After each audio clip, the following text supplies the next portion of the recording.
Critérios para selecionar literatura de qualidade para crianças. Eu sou a professora Jéssica Moraes, sou professora de educação infantil já há bastante tempo e ao longo das minhas experiências com a literatura para crianças, contando histórias para crianças, eu também, inclusive, no ano de 2017, eu ganhei um prêmio aqui no estado onde eu moro, no Rio Grande do Sul, por fazer um trabalho de mediação com as crianças acerca das questões de gênero utilizando a literatura. No entanto, antes de eu trazer esses critérios e levando em conta essa minha experiência também, eu gostaria de ressaltar para vocês que a literatura, ela não tem função.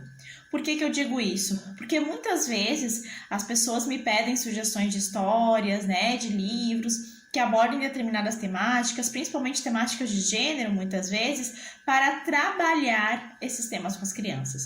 No entanto, a literatura de qualidade, ela não serve para a gente trabalhar nada com as crianças, até porque ela não pode servir de bengala para a gente abordar uma temática com as crianças, muitas vezes uma temática considerada sensível, se a gente não está instrumentalizado e preparado para abordar aquilo, porque se a gente não tiver, muitas vezes em vez de a gente desconstruir alguns padrões e estereótipos, a gente pode estar reforçando eles nos nossos discursos. Portanto, muito cuidado, tá? Mas, no geral, eu quero trazer aqui para vocês alguns critérios que eu observo nos livros para crianças que eu considero, para que eles sejam minimamente de qualidade.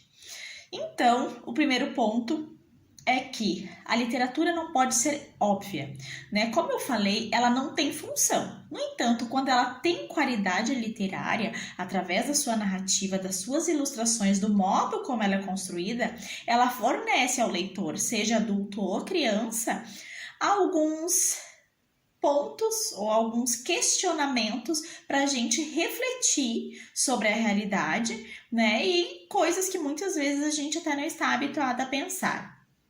Tá bom? Então, uma primeira coisa que eu observo são as ilustrações, tá? Porque muitas vezes a narrativa é interessante, a temática é interessante, só que as ilustrações não vão ao encontro daquilo que se espera que o livro oferte. E eu não falo somente de ilustrações bonitas, Porque, claro, o livro ele precisa ter uma boa materialidade, Que a gente perceba que o papel ali é de qualidade, que não são, assim, aquelas ilustrações muito estereotipadas.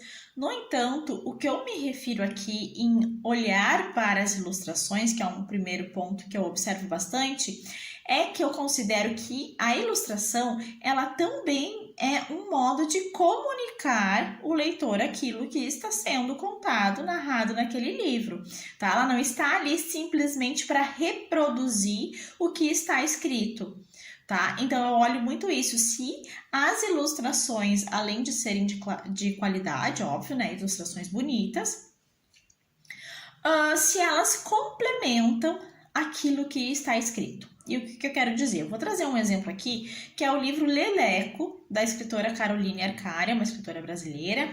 Ela tem uma editora chamada Editora Caqui. E este livro aqui, ele aborda as questões de gênero.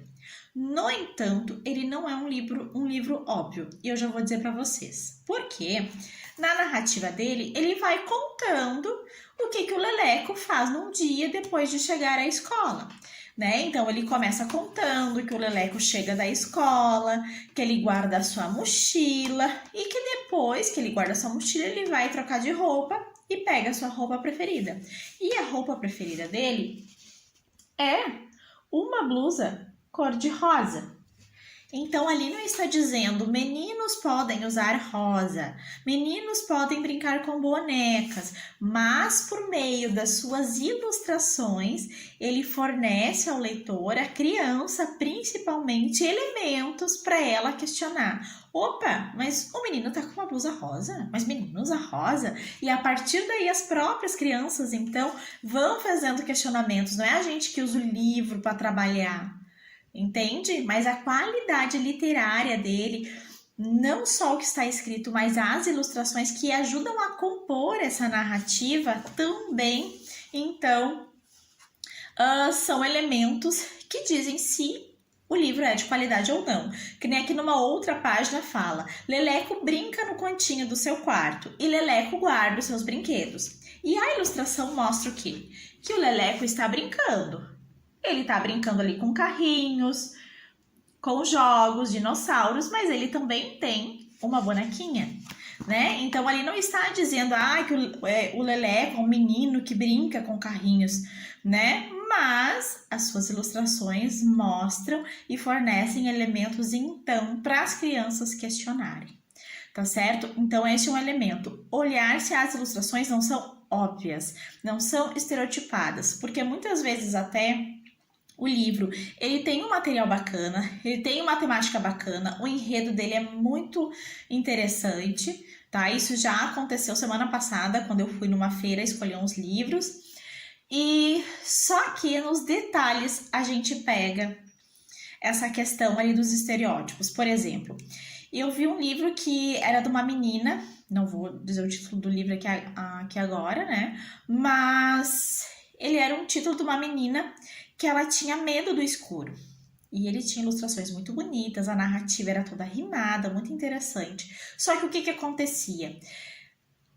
Durante a narrativa, a menina tinha muito medo e quem salvava ela desse medo era o pai, né? Então, a partir das ilustrações e do modo como ela foi sendo construída, ela estava o tempo inteiro reforçando a figura masculina como alguém que é o herói, né? A menina como frágil, como indefesa, que tem medo, que precisa de cuidados, né? E eu não tô dizendo aqui que é um problema as meninas sentirem medo, precisarem de cuidados, mas pra gente também não reforçar, né, por meio de certos discursos que esse é o lugar da menina, mas pra gente também procurar, né, literaturas que forneçam condições para as meninas perceberem que elas podem ser outras coisas também, que não necessariamente elas precisam de um cuidado, né? Que vai ser sempre um homem que vai salvar elas, que é mais ou menos essa lógica dos contos de fadas, mas eu não vou me deter essa discussão aqui agora,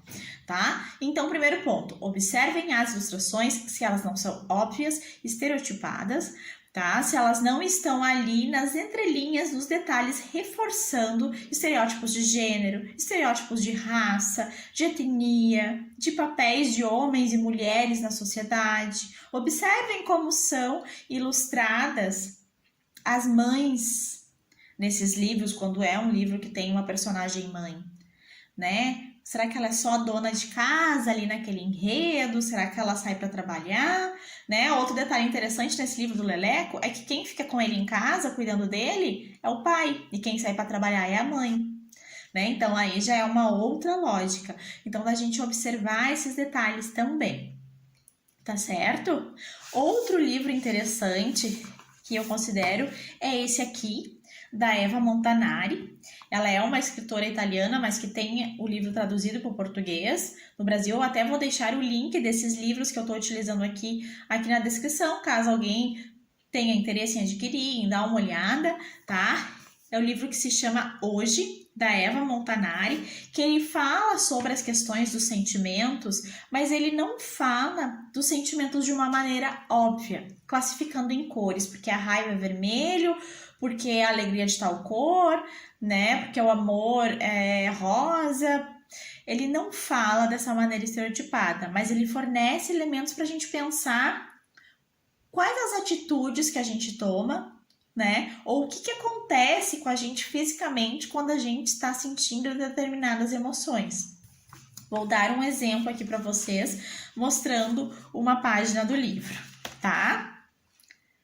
Hoje, Ana acordou coçando as costas terrivelmente. Então, aparece a Ana coçando as costas. E na outra página, na página seguinte, sem dizer nada, aparece somente uma ilustração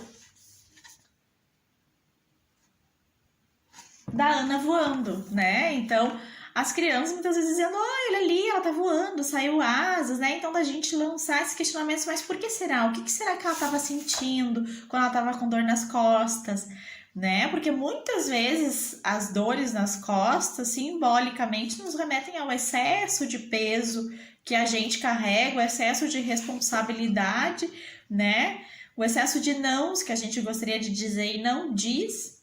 E muitas vezes o que a gente precisa, né, para lidar com eles é de mais liberdade, leveza, espontaneidade, tá? Então, também é um livro de qualidade. Vocês podem perceber que também as ilustrações não são óbvias, né?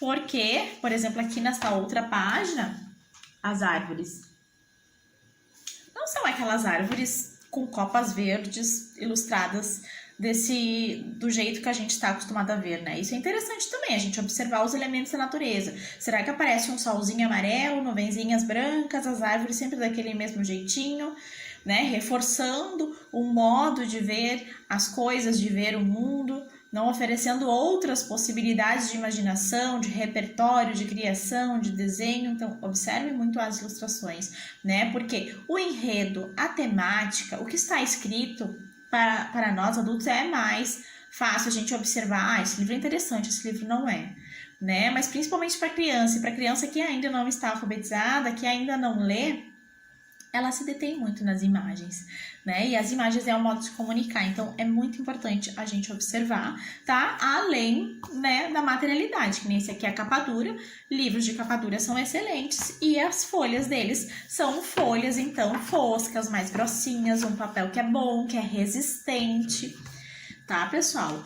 E outra sugestão que eu vou trazer também, né, que contempla os critérios que eu utilizo para selecionar os livros, além das materialidades, das narrativas, de como são feitas essas ilustrações, se não estão reforçando estereótipos e papéis, né, considerados masculinos ou femininos, ou qualquer outro tipo de estereótipo, como os modos de ilustrar, né, os elementos da natureza.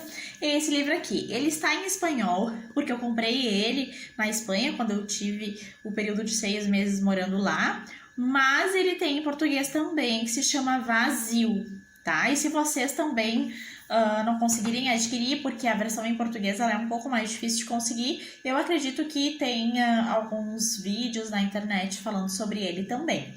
Ele é um livro que a temática central dele é mais a questão do luto, mas não o luto necessariamente pela morte, mas o luto pelo vazio que a gente tem, um vazio que a gente está carregando por qualquer coisa que a gente pode ter perdido. Então, ele é um livro bem interessante, ele é capa dura, então até aqui tem um relevo, né? Ó, vocês já podem ver pela capa que as ilustrações não são estereotipadas, né?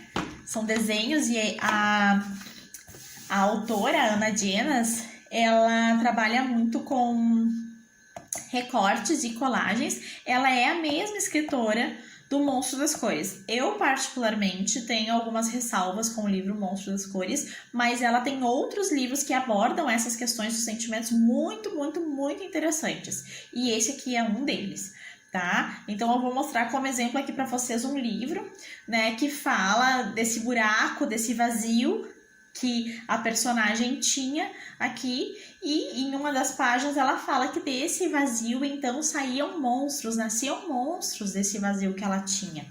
E vocês podem ver então que as ilustrações são com recortes, colagens, né? Que também nos oferecem elementos para a gente pensar modos de criação e de expressão de ideias de outros jeitos, né? Aqui vou mostrar uma outra página.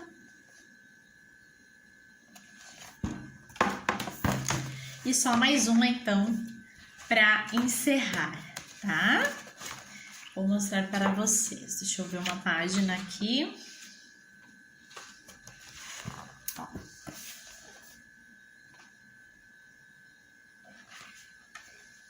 Bom, então é isso.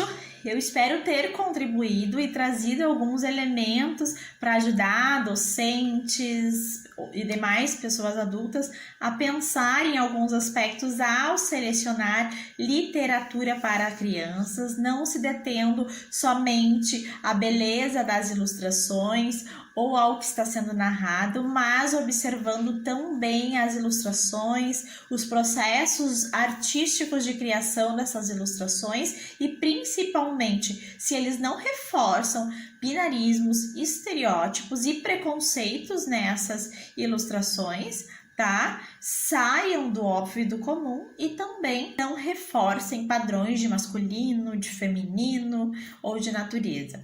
Tá certo, pessoal? Um grande abraço e quem gostou desse vídeo e quiser me acompanhar para ter mais sugestões, né, e refletir sobre algumas questões acerca da educação, eu convido a curtir esse vídeo para que ele possa chegar a mais pessoas e a se inscrever no canal.